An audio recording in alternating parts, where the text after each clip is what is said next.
Hello everyone. Electrostatics में आप सभी ने इलेक्ट्रिक डाइपोल मोमेंट के बारे में पढ़ा होगा। इलेक्ट्रिक डाइपोल मोमेंट क्या होता है, इलेक्ट्रिक डाइपोल्स क्या होते हैं। इस वीडियो में will see what are magnetic dipoles और what is magnetic dipole moment. और हम इसमें कुछ टिपिकल केसेस भी देखेंगे। For example, if there is a uniformly charge ring और अगर वो रोटेट करती है अबाउट इट्स एक्सिस, तो उसका जो मैग्नेटिक डाइपोल मोमेंट है वो क्या होता है। सो नाउ लेट अस सी। तो अगर आप इस डायग्राम को देखें तो यहाँ पे दो फिगर्स हैं। लेफ्ट में वी हैव अ सोलेनॉइड और राइट में we have a bar magnet. तो अगर आप इनका मैग्नेटिक फील्ड लाइंस को देखें तो दोनों केसेस में magnetic field lines are quite symmetrical. तो हम क्या कह सकते हैं कि अगर हमारे पास एक करंट कैरिंग कॉइल है, it will behave like a magnet, right. तो यहां पर इस सोलेनॉइड में आई कैन से, जहां से फील्ड लाइंस आपको बाहर की तरफ आती हुई नजर आ रही हैं, that will be the north pole. और जहां से फील्ड लाइंस एंटर कर रही हैं सोलेनॉइड में, that will be the south pole, right. So now we will see the pattern for a ring which is having n turns. Now this is the magnetic field pattern for a ring which is having n turns. तो आप यहाँ देख सकते हो कि अगर मैं इसको टॉप व्यू में देखता हूँ तो टॉप व्यू में you will see a circle and the current will be in anti-clockwise direction, right? तो यहाँ पर we can say this will be the north pole and this will be the south pole. और अगर यहाँ पर आप ध्यान से देखोगे कि जो मैग्नेटिक फील्ड लाइंस हैं they are forming a closed loop. But अगर आप एक इलेक्ट्रिक डाइपोल का केस देखो, वहां पे पॉजिटिव चार्ज से फील्ड लाइंस ओरिजिनेट होती हैं and they terminate at the negative charge. तो हम कह सकते हैं कि in magnetism electric field lines forms a closed loop. So there is no starting point, there is no end point. तो हम कह सकते हैं in magnetism there are no monopoles. तो मैग्नेटिज्म में there are no monopoles, but electrostatics में आपको पता है कि we have monopoles, right. Now let us see how we can define or how we can find magnetic dipole moment of a particular arrangement. Let us say हमारे पास एक coil given है, so there is a circular coil or it can be of any shape. Let us say it has n turns और इसमें जो current है that is I and the area, this area bounded by this circular loop is A. And the current is circulating in anti-clockwise direction. तो पहले तो आपको पता होना चाहिए what is the direction of the area vector. तो area vector क्या होता है? If you curl your fingers in the direction of the current, then the thumb will give you the direction of the area vector. So area vector is in this direction, right? तो magnetic dipole moment जिसको मैं m से denote कर रहा हूँ, it's a vector quantity और इसकी direction भी area vector की डायरेक्शन में ही होती है। तो this magnetic dipole moment is directly proportional to the number of turns. It is also directly proportional to the current in the loop, and it is also directly proportional to the area bounded by the loop. तो m आपका क्या हो जाएगा? It will be NIA. So that is the magnetic dipole moment. तो अगर हम इसमें देखें तो यहाँ पे आप अपने magnetic dipole moment को इस तरह से दिखा सकते हो. It will be from south to north, right? Similarly here I can say the magnetic dipole moment will be from south to north. I hope it is clear. Now let us see some typical cases. So now we'll see the magnetic dipole moment of some charged rotating extended bodies. तो हमारे पास एक ring है, disc है, spherical shell है और solid sphere है। इनको एक वन बाय वन स्टडी करते हैं। रिंग को देखते हैं पहले। तो हमारे पास एक रिंग गिवन है और इस रिंग के ऊपर जो चार्ज है वो यूनिफॉर्मली डिस्ट्रीब्यूटेड है। So you can say it is having a uniform linear charge density. तो इस पर एक चार्ज Q डिस्ट्रीब्यूटेड है यूनिफॉर्मली और ये total charge on the ring is Q, its radius is R and the axis, it is rotating about its axis of symmetry with an angular velocity omega, right. तो first of all we have to find कि अगर ये rotate करेगा तो उसमें current setup हो जाएगा, because whenever charge particle is moving it will constitute a current. अब पहले तो वो करंट निकालना है हमें और वो ऑलरेडी हम पढ़ चुके हैं करंट कैसे निकालते हैं for a moving charge particle. It will be, so current will be given by the total charge, right, on the ring times the frequency. और फ्रीक्वेंसी को अगर हमें एंगुलर वेलोसिटी के टर्म्स में लिखना है तो will say omega upon 2π, right. तो ये हमारे पास आ गया करंट। करंट हमारे पास आ चुका है। Now let us find the magnetic dipole moment. तो यहाँ पर we can say this is the area vector and this is also the direction of the magnetic dipole moment. तो m हो जाएगा आपका, लेट अस से यहाँ पे नंबर ऑफ टर्न्स तो एक ही है, right, there we have a charge which is distributed over the length. तो m हो जाएगा आपका i टाइम्स a, और यहाँ पर i है हमारा q omega upon 2 pi, and the area of this circular ring will be pi r square. ये पाई कैंसिल हो गया तो हमारे पास एक टर्म आ गई है q omega r square by 2। So that is the magnetic dipole moment of a ring, right? So now let us see what is the magnetic dipole moment for a disk which is having a uniform surface charge density. So हमें एक ring given है और इस पर total charges Q जो कि इसके surface पर यूनिफॉर्मली डिस्ट्रीब्यूटेड है, and we want to find the magnetic dipole moment of this disc, and this disk is rotating about its axial symmetry with an angular velocity omega, और इस पर total charge कितना है Q। अब यहाँ पर आप क्या करोगे, you will split this disk into infinite number of rings with increasing radii। तो हम इसमें एक छोटा सा एक रिंग ले लेते हैं। सो दिस इज द रिंग, और इस रिंग पर इसका रेडियस इज x और इसकी जो थिकनेस है वो dx ले लेते हैं। अब इस रिंग का मैग्नेटिक डाइपोल मोमेंट निकालते हैं। सो इसका जो मैग्नेटिक डाइपोल मोमेंट होगा that will be normal to the area, इसको हम लिख देते हैं dm, और dm को निकालने के लिए we should know what is the charge in this ring. तो इसको लिख सकते हैं dq the charge times the frequency of rotation. तो ये आ गया magnetic dipole moment for this particular ring. अब dq क्या होगा यहाँ पर, अब dq निकालने के लिए we should know what is the charge per unit area. So charge per unit area will be q upon pi r square, where capital R is the radius of the disc. इसको multiply करो area bounded by this ring, so वो हो जाएगा circumference times the thickness. तो pi will get cancelled out, so we are getting 2q x dx divided by r square. Now let us substitute this value in dm. So it will be 2q x dx divided by r square times omega upon 2 pi, right? So basically dm निकाल, अच्छा, so we have to also multiply this current with the area of the elemental ring. So it will be pi x square, तो यहाँ पे pi x square की term भी आएगी। So this pi will get cancelled out, और आप देख सकते हो 2 से 2 कैंसिल हो जाएगा। So हमारे पास आएगा q omega upon r square times x cube dx. So this will be dm. So if we integrate this, m comes out to be 1 by 4 q omega r square, right? So that will be the magnetic dipole moment for a disk. Now let us see what is the magnetic dipole moment for a spherical shell which is rotating about its axial symmetry, and this spherical shell has a uniform surface charge density. So it's a spherical shell and it has a uniform surface charge density, and this is the axis of symmetry, और ये rotate कर रही है with an angular velocity omega. Now what we are going to do, इसका radius हमें पता है, radius is r, charge on this spherical shell is, total charge is q। अब हम क्या करेंगे, will split this ring into infinite numbers of rings of different radii, right? तो अब आप इसमें एक रिंग ले सकते हो। So this is the ring, और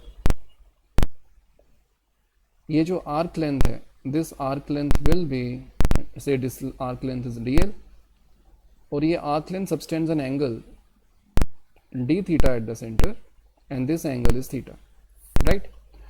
अब हमें क्या करना है, we want to find the magnetic dipole moment of this particular elemental ring. तो इसके लिए we should know what is the area of this ring, okay? तो आप यहाँ पे क्या निकाल सकते हो, first of all let us find the radius of this ring. So this is the radius of this ring and this will be r sin theta, और सो ये r sin थीटा हो गया और dl को हम लिख सकते हैं r d theta. So dq, the charge in this ring will be the total charge divided by the area of the spherical shell, which is 4 pi r square, multiplied with the area bounded by this ring. Not area bounded by this ring, basically the area, which this curved area, right, of this ring, which will be circumference, which is 2 pi r sin theta, multiplied with this arc length. तो आपको इस ring का area मिल जाएगा. So that will be r d theta. So this r square will get cancelled out and we are getting 2q pi sin theta d theta upon 4 pi, और यहाँ पे pi से pi भी cancel हो जाएगा. So we are getting q by 2 sin theta d theta. Now this is the charge of that elemental ring. Now the magnetic dipole moment of this particular ring will be the current. So current for this rotating charge will be dq multiplied with the frequency, which is omega upon 2 pi. So this is the current multiplied with the area bounded by this ring, which is pi r sin theta square. तो ये हमारे पास इस elemental ring का magnetic dipole moment आ चुका है. Let us simplify this. So pi will get cancelled out and let us substitute the value of q dq in this equation. So it will be q by 2 sin theta d theta omega upon 2 r square sin cube theta. Now I can let us rearrange the terms. So we can say q upon 4 omega r square. So it is sin square, sorry. So q omega r square by 4 times sin cube theta d theta by 4, right? तो ये हमारे पास आ चुका है. अब हमें इसको integrate करना है. Now we have to integrate this to get the magnetic dipole moment for a spherical shell. तो इसको अगर हम इंटीग्रेट करेंगे, now theta is varying from 0 to pi. So कैसे चेक कर सकते हैं? जो स्मॉलेस्ट रिंग है, अगर आपका थीटा 0 होगा तो हम ये वाला एलिमेंट लेंगे at the top most point, और अगर थीटा आपका पाई हो जाएगा, when theta is pi, then we are going to take this particular element. तो इससे अगर हम लिमिट लगाते हैं 0 to pi, we are able to cover all the elements of this spherical shell. So that should be the limit from 0 to pi. अब sin cube theta का हमें formula देखना है, right? So we can say m will be q by 4 omega r square, और इसको हम क्या लिख सकते हैं v. और अगर हमें sin cube theta निकालना है तो we can use sin 3 theta formula.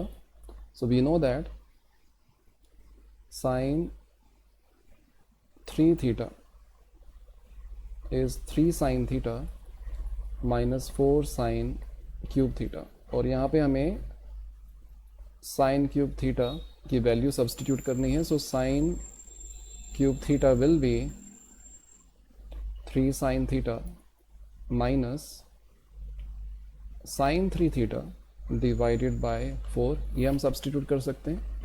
तो हमको मिलेगा m will be q upon 4 omega r square. तो अगर हम sin 3 थीटा की जगह ये सब्सटीट्यूट करते हैं इस इक्वेशन में, so we will get 3/4 integration of sin theta will be minus cos theta, and integration of sin 3 theta will be minus cos 3 theta by 3. तो ये हो जाएगा minus 1/4 minus cos 3 theta by 3. Now let us put the limits. So limit होगी यहाँ पर आपकी 0 to pi. So m will be q by 4 omega r square. So 3/4 cos pi is -1, so this will be +1, plus cos 0 is 1, and then we have plus 1/12, and this will be, yes, cos 3 pi. So cos 3 pi will be how much? Cos pi is -1, cos 3 pi will be again minus 1, right? So this will be minus 1 and then minus of 1, so this will be minus 2, right? तो अब इसमें just value substitute, let us just calculate this. So q by 4 omega r square, so this will be 3 by 2 minus 1 by 6. So let us take the LCM. So here we have 3 and 3, so this will be 9 minus 1, so it will be 8 by 6 q omega r square by 4, so this will be 2, so we are getting q omega r square by 3. So that is the magnetic dipole moment of a spherical shell which is rotating about its axis of symmetry. Now let us find the magnetic dipole moment for a solid sphere which is having a uniform volume charge density. So we have a solid sphere and it is having a uniform volume charge density, और ये जो total charge है इस volume में, that charge is q and the radius is r.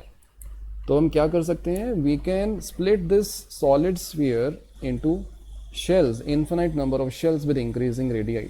तो all the shells will be concentric. तो आप यहाँ पर एक elemental shell ले सकते हो. So this is a elemental shell and this is the radius of this shell and the thickness is dx.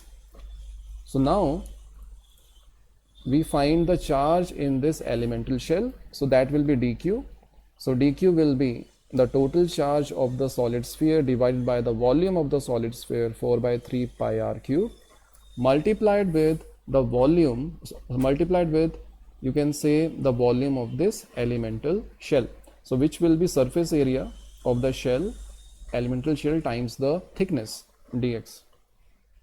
Now 4 pi will get cancelled out and we are getting 3q upon r cube x square dx. So this is the charge on this elemental shell. अब आप क्या कर सकते हैं, हमें dq मिल चुका है. Now we know in case of a shell the magnetic dipole moment is the charge times omega r square by 3. तो इस elemental shell का जो magnetic dipole moment होगा that will be 1 by 3 times dq omega times x square, क्योंकि इसका radius x है, इस पर चार्ज dq है. अब हम dq की वैल्यू यहाँ पे सब्सटीट्यूट कर देते हैं. सो 1 by 3 dq will be 3q upon r cube times x square dx times omega x square, right. तो आप देख सकते हो कि यहाँ से 3 से 3 एलिमिनेट हो गया and we are getting 3. Okay, so we can write this as q omega by r cube and here we have x raised to power 4. So x raised to power 4 का इंटीग्रेशन करेंगे हम, x raised to power 4 dx and this is dm. Now let us integrate this. So if we integrate this and x is varying from 0 to capital R, 0 to capital R, so magnetic dipole moment comes out to be q omega r raised r cube and this will be r raised to power 5 by 5, so it comes out to be q omega r square upon 5. So that is the magnetic dipole moment of a solid sphere. So I hope whatever magnetic dipole moment we have calculated, the derivation is clear to you. Now let us see one more important relation, right? So the relation between the magnetic dipole moment and the angular momentum of the body. तो अगर हम ring की बात करते हैं, सब there is a ring,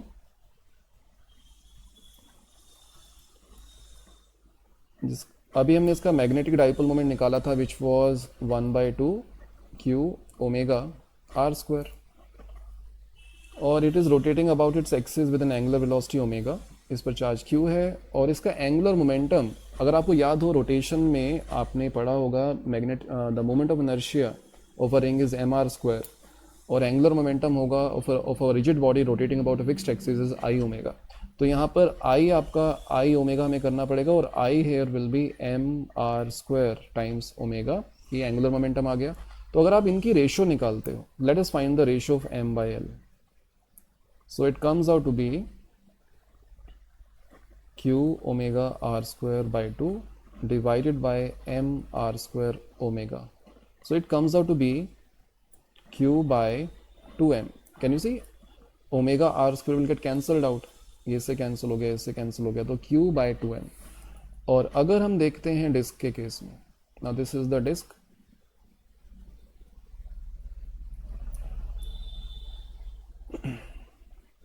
अभी हमने देखा था इसका मैग्नेटिक डाइपोल मोमेंट था 1/4 times Q omega r square. तो यहाँ पर इसका एंगुलर मोमेंटम L होगा, डिस्क है तो mr²/2 टाइम्स ओमेगा, तो m/l again it comes out to be Q/2m। और अगर हम शेल की बात करें,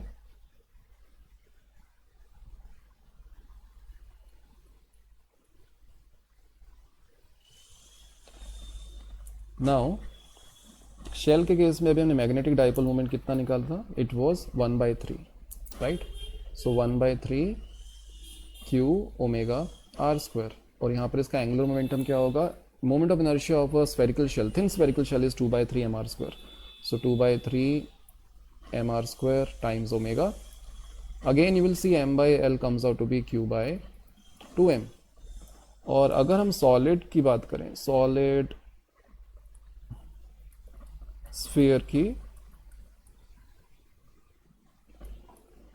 इसका है magnetic dipole moment is 1/5 Q omega r square, और इसका angular momentum about this axis will be 2/5 mr square omega.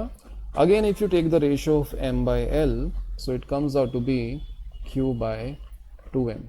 So एक बहुत इंपॉर्टेंट रिजल्ट हमारे पास आ गया है कि जो मैग्नेटिक डाइपोल मोमेंट और एंगुलर मोमेंटम की रेशियो होती है वो एक फिक्स्ड वैल्यू आती है, Q which is the total charge on the rigid body divided by 2 times the total mass of the rigid body. तो अगर एक हम सिंपल सा केस लेते हैं, let us say we have a rod, if there is a rod and this rod has a total charge capital Q and its length is L, तो इसका magnetic dipole moment क्या होगा, it will be angular momentum times Q divided by 2m, इसका मास m दिया हुआ है, हमको मान लेते हैं।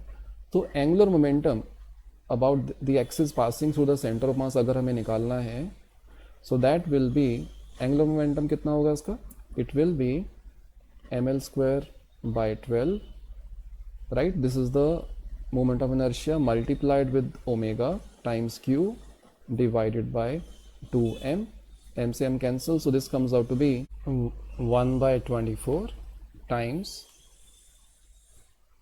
Q omega L square। तो ये बहुत ही इंपॉर्टेंट रिजल्ट है वेयर इनका जो रेशियो है वो एक फिक्स्ड वैल्यू हमारे पास आती है Q/2m, तो इससे हम किसी भी एक्सटेंडेड बॉडी का moment of inertia, sorry angular momentum निकाल सकते हैं। So I hope whatever concept I taught you in this video are clear to you. See you in the next video. Thank you.